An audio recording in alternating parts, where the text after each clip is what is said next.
Retomamos nuestras salidas al aire durante 3 semanas de este mes de diciembre. Como ya se conoce, sesionará la Asamblea Nacional del Poder Popular, como es tradición, antes que finalice el año. En esta oportunidad, 4 importantes instrumentos jurídicos serán sometidos a debate y de esos 4, 3 a posterior aprobación. Este martes 7, la Asamblea Nacional comienza una aguda fase, una fase de discusión, de análisis con los diputados de todo el país, que va a ser esencial para la construcción colectiva de cada una de estas futuras leyes. ¿Cuáles son esos proyectos? Bueno, ley de los tribunales militares y del proceso penal militar, así como la ley de ordenamiento territorial y urbanístico. Estos 3 proyectos serán sometidos, reitero, a votación, pero también se va a presentar la versión actualizada del Código de las Familias. Recordemos, seguirá siendo enriquecida en esta oportunidad por la Asamblea Nacional antes de la consulta popular a todo el pueblo de Cuba que tendrá lugar próximamente.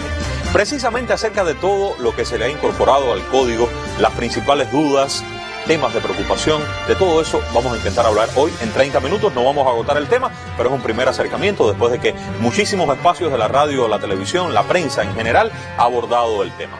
En las próximas semanas vamos a traer el resto de los proyectos de leyes. Ya comenzamos, acompáñenos. Buenas noches.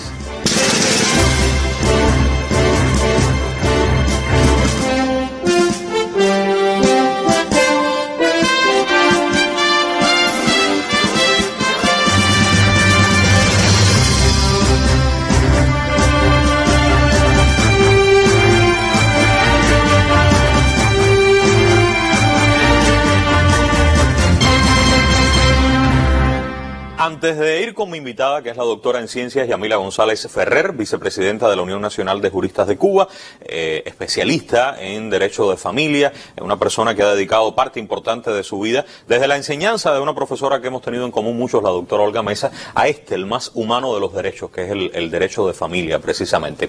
Pero yo creo que en relación a este tema del código, el pueblo de Cuba ha ido cada vez conociendo más, pero también siento que algunos mitos se han ido sembrando dentro de determinados sectores de la población.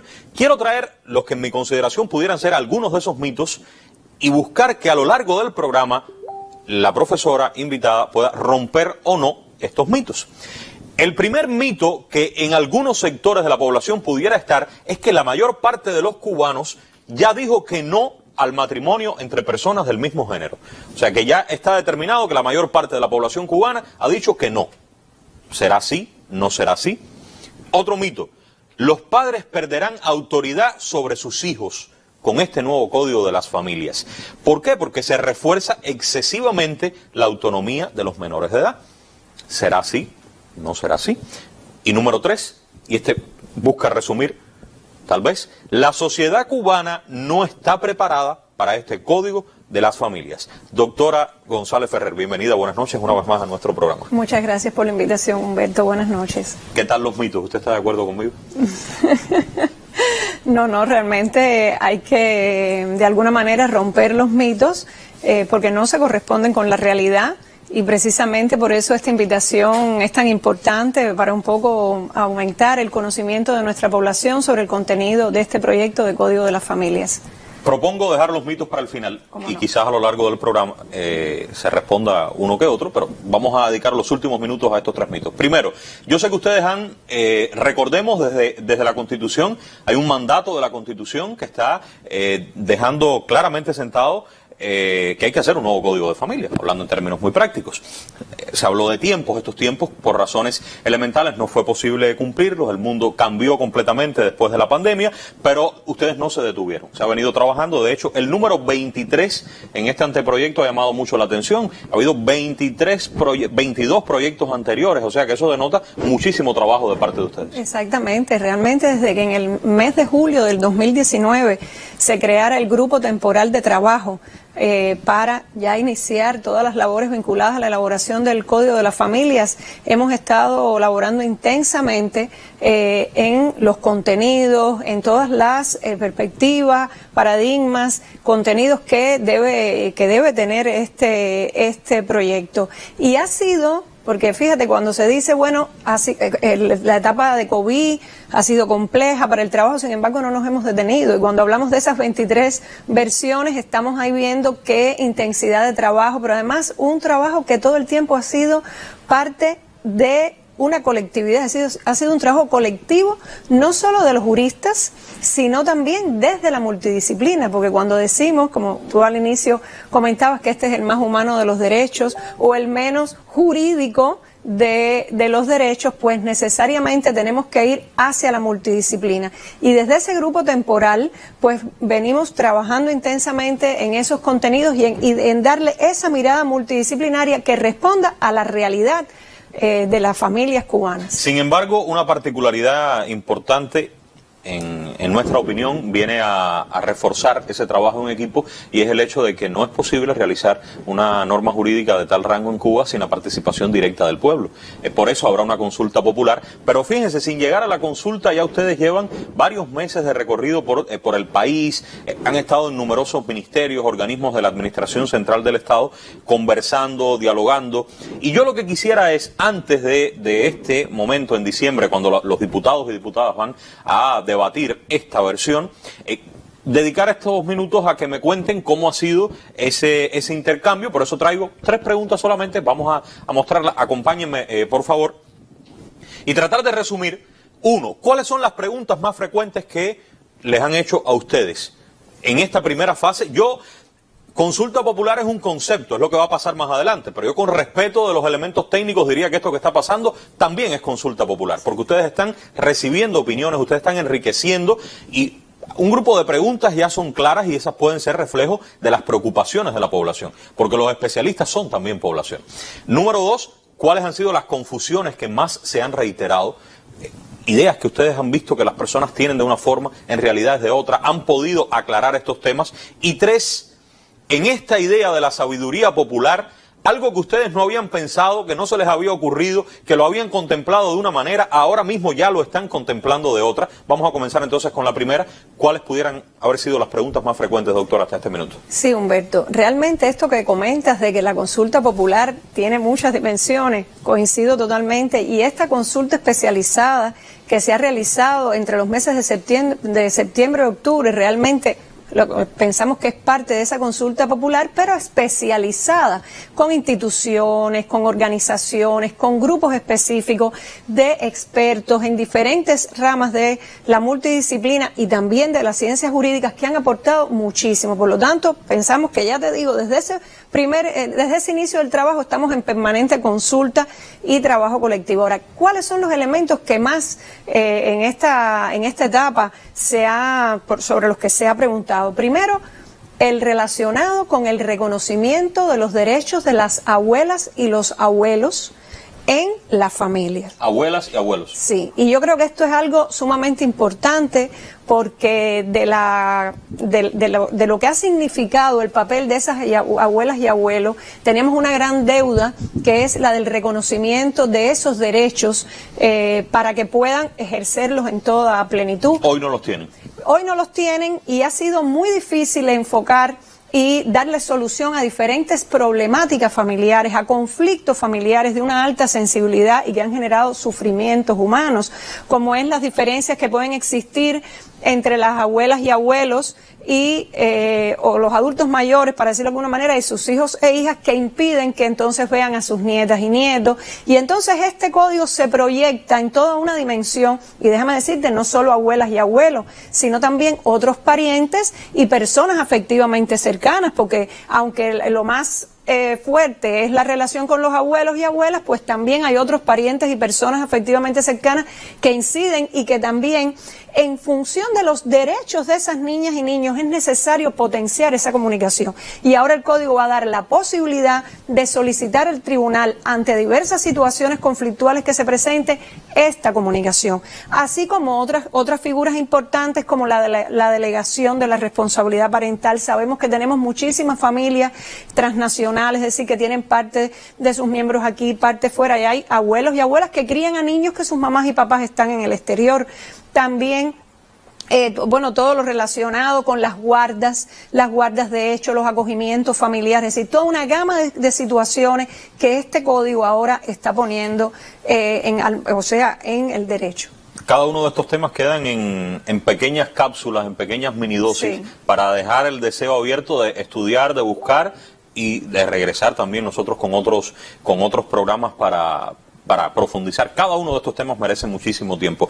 ¿Qué otras cuestiones les han preguntado con frecuencia? Otro tema también que es importante y que, bueno, espero que tengamos otras ocasiones para desarrollarlo, es todo lo relacionado con la prevención y la protección frente a las situaciones de violencia en el ámbito familiar.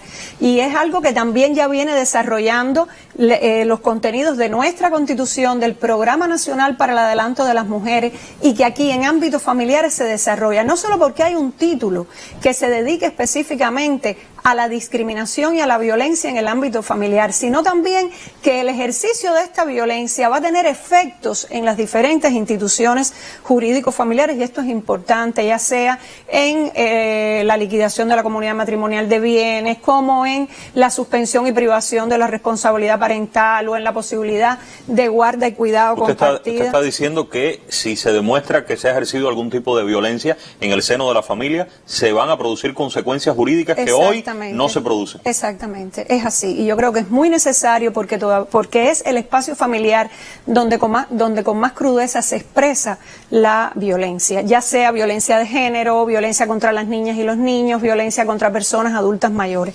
Mira, otro tema interesante es el de la posibilidad de determinación del régimen económico del matrimonio. Sobre esto preguntan muchísimas personas porque, bueno, actualmente solamente tenemos el de la comunidad matrimonial de bienes, y a partir de este proyecto, bueno, pues se da la posibilidad que la pareja pueda decidir antes del matrimonio a qué régimen acogerse. Vamos a explicar eso en términos un poco más sencillos. Sí, bueno, pues nada, que antes del matrimonio usted podrá decidir si quiere el régimen de comunidad matrimonial, el régimen de separación o un régimen mixto. Y en el caso de las uniones de hecho afectivas, podrán pactar igualmente de qué manera van a organizar su vida económica en el ámbito familiar. Esto da mucha libertad.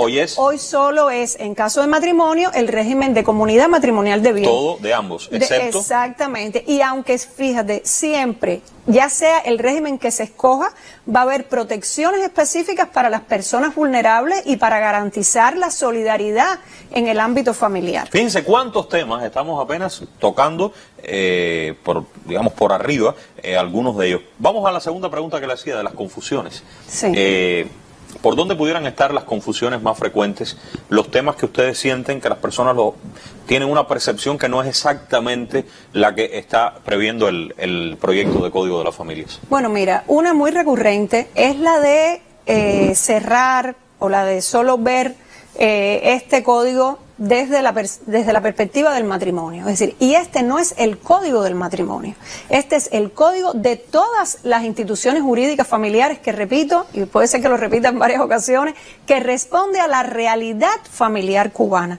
Por lo tanto, sí, está la institución del matrimonio, como está la institución de la unión de hecho afectiva, pero también otras muchas, el parentesco, la filiación, cualquiera que sea su fuente, es la responsabilidad parental, otras instituciones de guardia y protección, miradas específicas para las personas adultas mayores y las personas en situación de discapacidad, un título dedicado a todo lo relacionado con el derecho internacional privado, esto que te comentaba de las familias transnacionales, otro relacionado con los métodos alternos de solución de conflictos, en particular la mediación, así como la conciliación familiar. Eso merece también una explicación. Exacto. En su momento. Bueno, es la posibilidad de que sin llegar a los tribunales, pues se puedan resolver conflictos en ámbitos armónicos con una persona facilitadora debidamente capacitada, con la que se pueda ir trabajando, negociando. Para no tener que llegar al tribunal. Sí, y que en definitiva esos acuerdos, que sí van a ser acuerdos extrajurídicos, van a estar fuera del ámbito jurídico, si usted cuando ya los tenga, bueno, pues puede ir ya sea al tribunal a homologarlos o ante notario para que se reconozcan y tengan seguridad jurídica. Esto es algo muy importante. Y otro tema es el de la Defensoría, que es una institución nueva, una función nueva del Ministerio de Justicia en pos de la representación de personas vulnerables que ante determinados conflictos requieran de esta representación. En mi caso, doctora, he escuchado, he participado también en algún que otro debate sobre la cuestión de la adopción. No sé si usted tiene esa percepción. Sí, cómo no.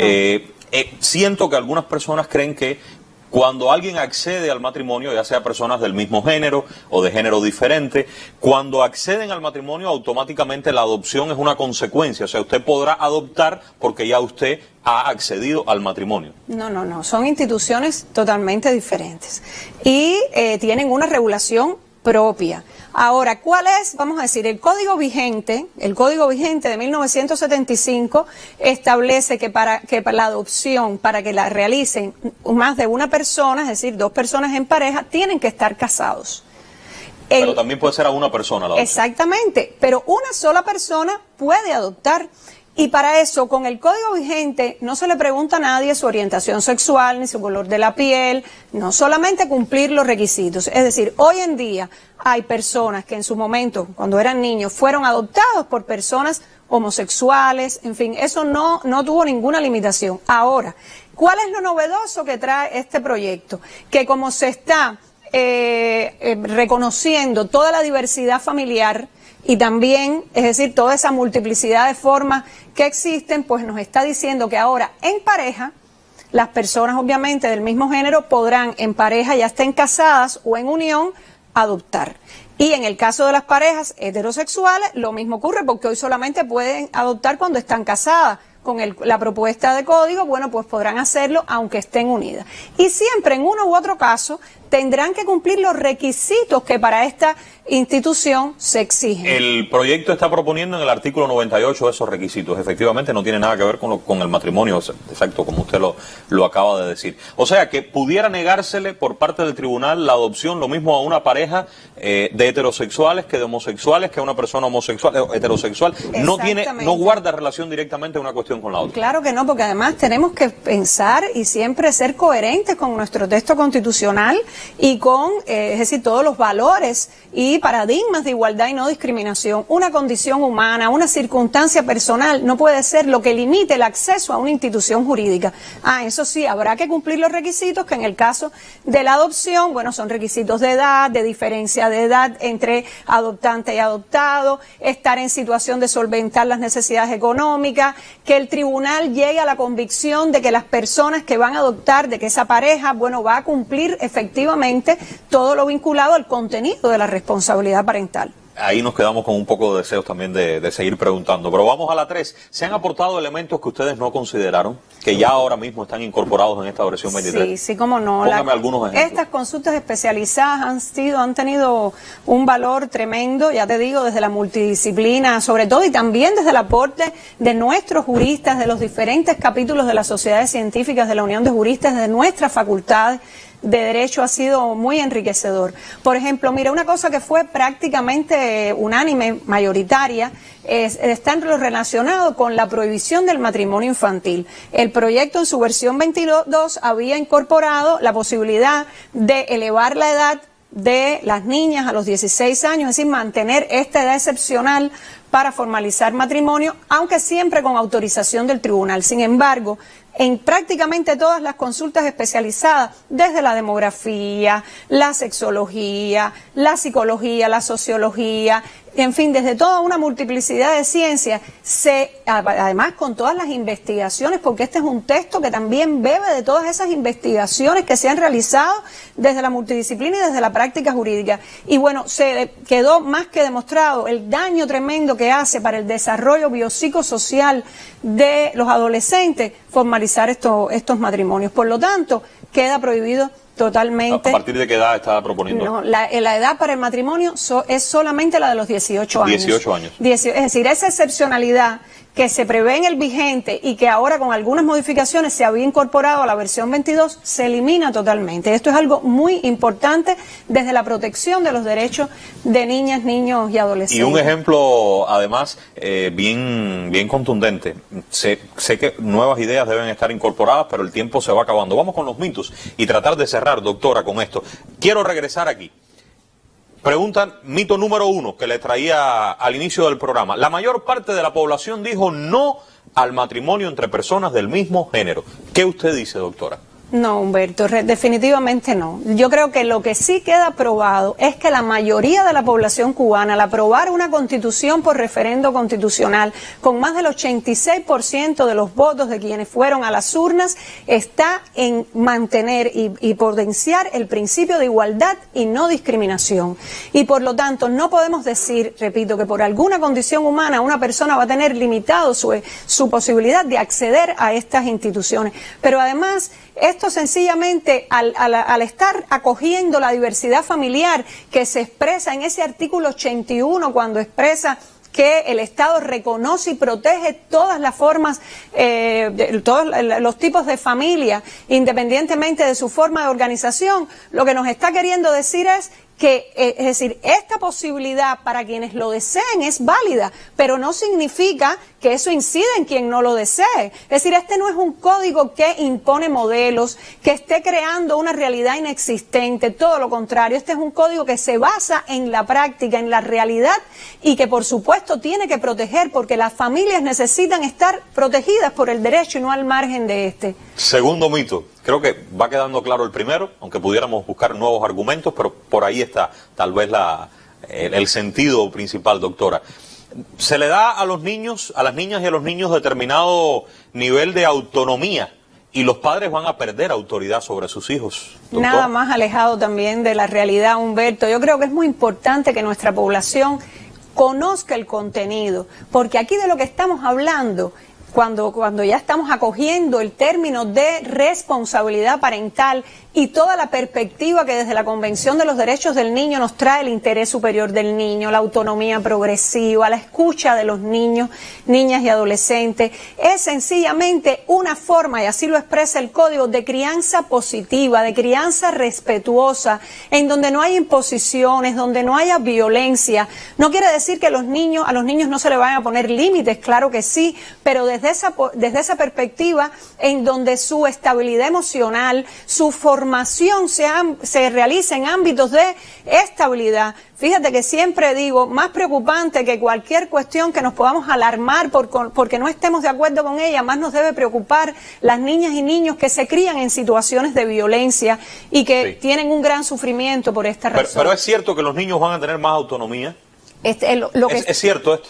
Lo que quiere decir es que hay que atender a los derechos de las niñas, niños y adolescentes. Póngame un ejemplo concreto de algo que pudiera ocurrir ahora con el código nuevo de aprobarse y que no lo tenemos regulado. Bueno, sencillamente, por ejemplo, el acompañamiento que tienen que hacer los padres, las madres, en las preferencias que tengan nuestros hijos, por ejemplo, para estudiar, para acceder a determinadas cuestiones que le interesen, vinculadas al deporte, a la cultura, a su recreación, todo lo relacionado, por ejemplo, con el ámbito de las relaciones entre los niños. Mira, un tema muy importante que se potencia en el código es la protección para los escenarios digitales, proteger la intimidad, la identidad de nuestros niños, niñas y adolescentes, qué hacer ante situaciones que se dan de violencia en las redes sociales y cómo los padres y las madres podemos proteger a nuestros hijos.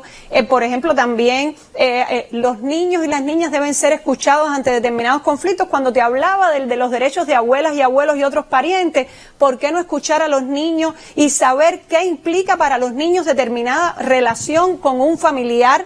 No quiere decir que un tribunal en definitiva vaya a hacer justamente lo que el niño diga, pero sí tiene en cuenta su criterio, lo escucha, y los niños tienen una diversidad tremenda para expresar sus criterios y apreciaciones. Finalmente, ¿la sociedad cubana estará o no preparada para este Código de las Familias? Yo pienso que sí, Humberto. Yo creo que la sociedad cubana, que nuestro pueblo, tiene una gran capacidad para el humanismo, para potenciar los derechos de todas y todos. Y lo que está recogiendo el código, al ser parte de esa realidad, sencillamente lo que tenemos es que entender que nos beneficia a todos y a todas. Puede ser que alguna institución yo no la vea muy relacionada conmigo o que no me guste, pero habrá otras instituciones a las que sí puedo acceder ahora o en otro momento de mi vida. Entonces yo creo que a lo que estamos abocados es a fomentar el diálogo, el intercambio. La diversidad de criterios no significa división ni tenemos que verlo como algo negativo, sino con esa potencialidad que tenemos para, de manera general en nuestra sociedad, proteger los derechos humanos para todas y todos. Si usted siente que no está de acuerdo con algunos de los contenidos, si profundiza más, me voy con la idea de que a lo mejor encuentra otros muchos que le van a favorecer en alguna situación de la vida por la que ya ha pasado, por la que quizás pudiera atravesar en su destino, en su camino más adelante, usted o en su ámbito familiar. Gracias por la posibilidad, una vez más, de haber estado con nosotros. Estoy convencido que esta no va a ser la última en buen tiempo.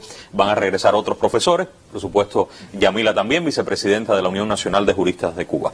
Regresamos la semana que viene con otro de los proyectos que ya están en agenda y que, reitero, desde este martes, profundo debate de la Asamblea Nacional del Poder Popular en todo el país con sus diputadas y diputados como la antesala de los finales, los momentos finales de aprobación. Recordemos que esto que vemos los días de la sesión de la Asamblea no es lo que únicamente ocurre en materia de discusión y debate, sino que es un largo proceso que concluye precisamente en esa sesión. Aunque por ahora es todo, muy pronto regresaremos.